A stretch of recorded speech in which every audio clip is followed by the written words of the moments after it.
Today on CityCast Denver. It's that time of year. Drive down Federal or through the north suburbs and you can smell it in the air. Fresh roasting green chilies. To me, that's fall. So today on the show, our producer Paul Caroli and our newsletter writer Peyton Garcia stopped by one of those roadside chili stands to see why buying chilies this way is so ritualistic in our state. Today is Wednesday, October 13th, 2021. I'm Bree Davies, and this is CityCast Denver.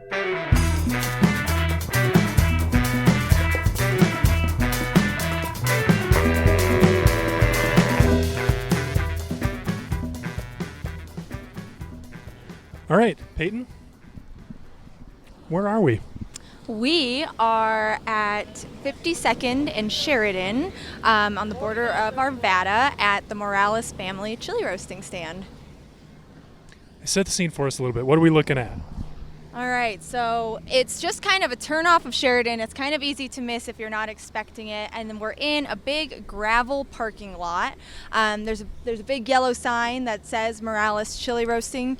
And then we've got a big tent here, like a gazebo type deal. And just rows and rows of baskets full of delicious looking chilies. And then we've got, it looks like maybe 10 roasting contraptions. I don't know what those are called, Paul, do you?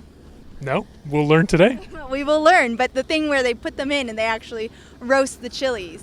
It smells fantastic. It does. It smells amazing. It smells like fall. Shall we? Yes, let's go.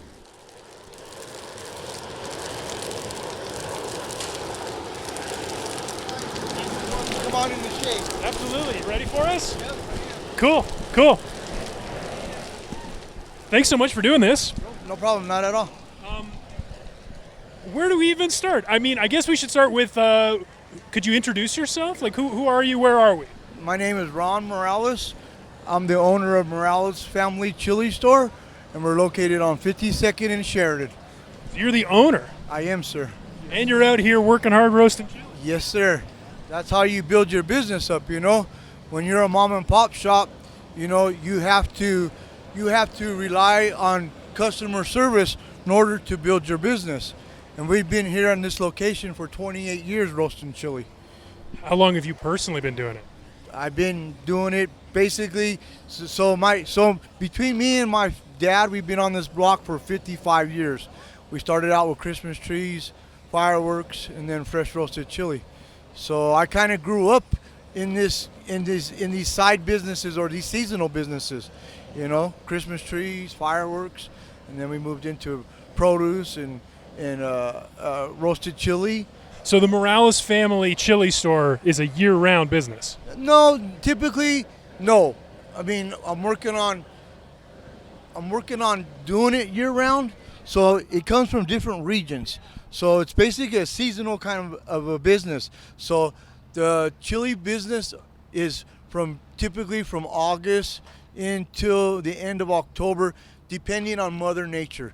And what I mean by that, but by the first freeze, basically, once you get the first freeze, depending on how deep it is, you could either survive it or it'll completely be over with. So it all depends on when the chili is. Yep. So like right now, I carry Hatch, New Mexico chili that comes up from New Mexico, and I also carry Pueblo, Colorado, which comes from Pueblo. We got to talk about that Hatch.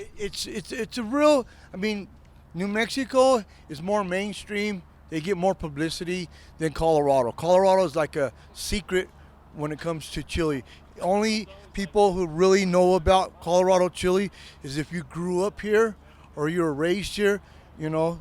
But other than that, you won't hear about it like you would New Mexico, you know, where you hear about it everywhere on the internet or on advertisement or TV or whatever, you know. Sure. It's like a better brand, maybe, or more popular. Not necessarily. I mean, it's basically Mother Nature who has to say whether the chili's going to be good for New Mexico or for Colorado. So I mean, it's typically Mother Nature's act, basically. Do you prefer one over the other? So I mean, typically, no. I mean, And there goes back to Mother Nature. It depending on how the season is. So when we have drought seasons or fire conditions, it seems like the chilies from both Colorado and New Mexico are at their best. Because it's so hot and dry, that's what makes your chili get bigger, more flavor, more heat. So the opposite, which like this year has been a lot of rain, a lot of moisture. So this year for both of them, the chilies aren't as big, aren't as flavored, and aren't as hot as a season where you have drought season. Are Hatch and Pueblo chilies, do they come from the same seed then? So yes, typically yes.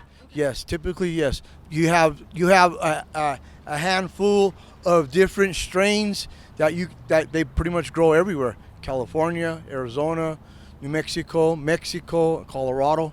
But there are a few strains that they don't carry in these other states. Pueblo, they have one that's called a Mirasol or a Moscow, which is only grown here in Colorado. You won't be able to find it nowhere else.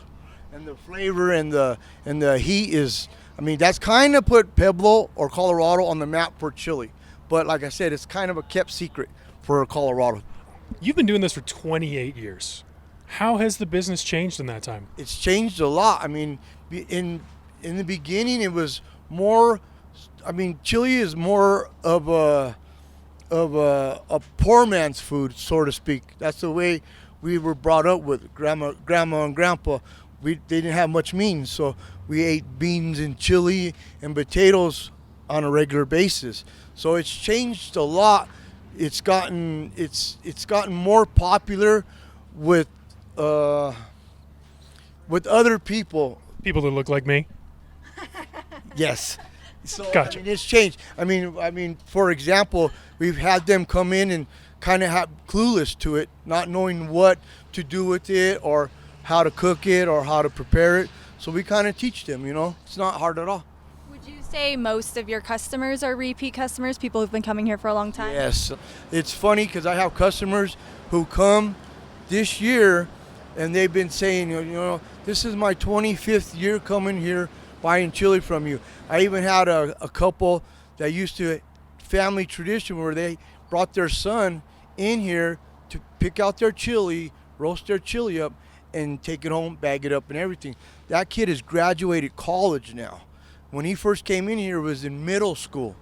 So to hear them say that, dude, I mean, that's awesome, And like I said, that's basically how I built my business is customer service. I want to ask you a big question. Because I know, having lived here for a while, that every year around this time, stands pop up on the sides of highways, on like off ramps, sides of roads like Sheridan here. People like yourself selling roasted green chilies, fresh roasted. Where did this come from? Why is this the right way to sell green chili? It was like I said, it was a tradition that was passed on for generations. Grandma and grandpa used to go and buy chili from the farms, literally the roadside markets or the farmers markets. So it got to be such a big business that they said, well, let's put it everywhere to see if we will be able to generate some income. And basically that's what it is. I mean, honestly, there's enough people and enough chili for everybody to make a living off of, basically, Can I ask you about that a little bit? Yeah. How much revenue do you expect to make, like, in a good season? It really depends on a lot of things. I mean, like this year with the coronavirus and everything, you have a lot more cost this year, freight, product, everything. So, I mean, it just really kind of typically depends on the way the season goes. I mean, you can make anywhere from $1,000 anywhere up to, $10,000 or $15,000 For a whole season? for a whole season. It looks like a lot of work. Yeah. And then you got to remember, you're out here in the heat, 90 degrees outside, standing next to that roaster, that's another 300 or 400 degrees out there, So what do you think, what do you think this is going to look like in 20, 30 years? Is this still going to be a tradition? I say yes. Yes, I would say even more so.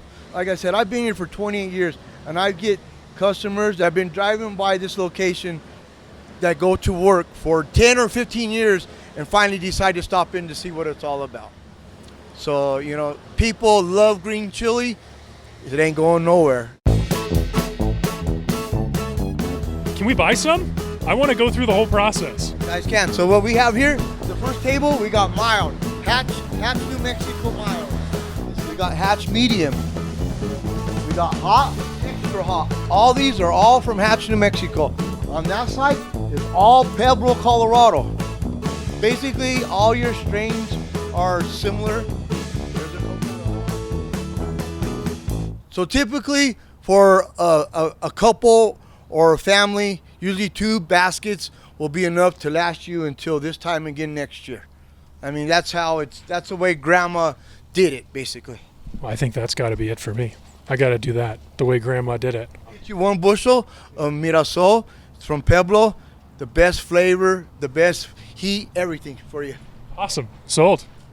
So I'm putting them inside the roaster so that we can roast up the skins on there. I love that. It's such a great sound. It's very distinctive. By roasting it, you blister the top layer, which is the skin, so that when you peel them, basically, you peel all that off, and then you have the option to pull out all the seeds, cut out all the seeds, and then dice that up. You could either dice them up, throw some in a blender with some tomatoes, some garlic, some cilantro, instant salsa, or you can just even smash them up, throw a little bit of onion, a little bit of garlic, throw it on your eggs in the morning, So like I said, it's real simple. It's not hard at all.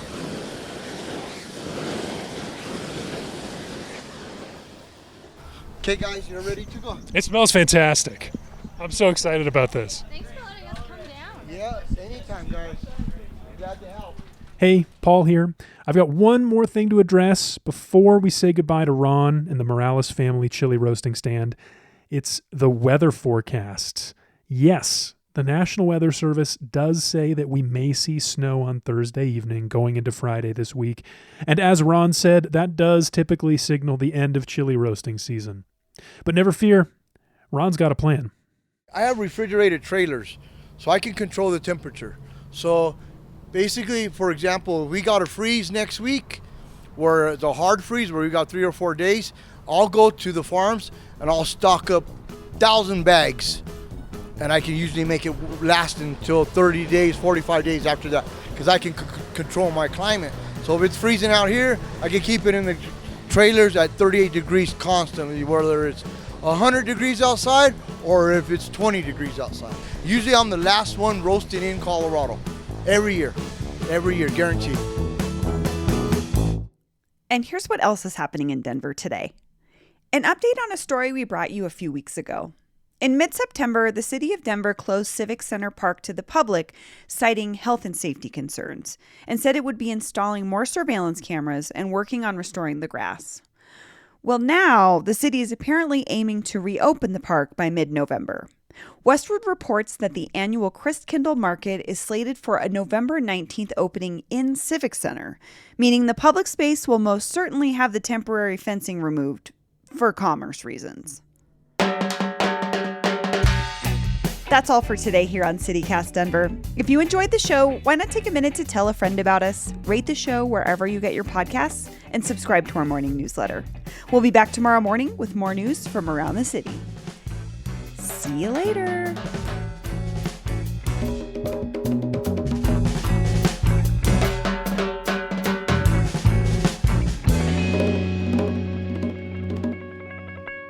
That's the greatest compliment anyone's ever given me. I sound like a gremlin and Santa.